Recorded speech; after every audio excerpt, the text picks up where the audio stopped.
In today's video, I'm going to teach you how to check spelling in LibreOffice Writer. Let's get started by launching LibreOffice Writer. You can open an existing document or start a new one. Either way works. The spelling check we're about to use is perfect for reviewing a full document from start to finish, and it also works great if you want to focus on just a specific part of your text.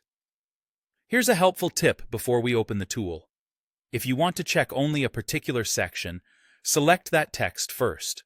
If nothing is selected, Writer will scan the entire document. This gives you control over how broad or focused your review needs to be. Now, head to the menu at the top and go to Tools, then choose Spelling. This opens the comprehensive spelling dialog. Think of it as your command center for proofreading.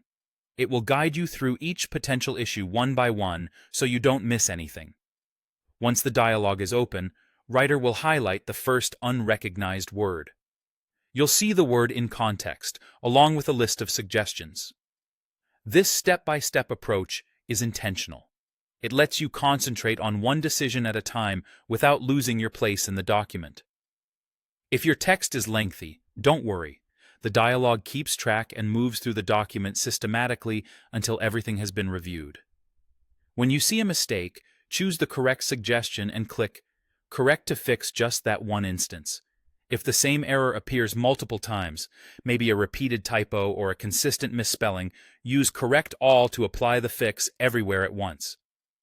Correct All is a huge time saver, but take a quick moment to confirm the suggestion is right in every context before you apply it globally. If the highlighted word is actually correct as written, like a name, a brand, or an acronym, click Ignore. Once to skip only this occurrence. If it appears repeatedly and you want to leave all of them as they are, click Ignore All. This keeps the flow moving without forcing changes you don't want. Continue working through each suggestion until the dialog tells you the check is complete. If you make a choice you're not happy with, you can always undo your last change afterward as you normally would. And that's it. Using the spelling dialog in LibreOffice Writer gives you a clear, guided pass through your writing so you can publish or share with confidence.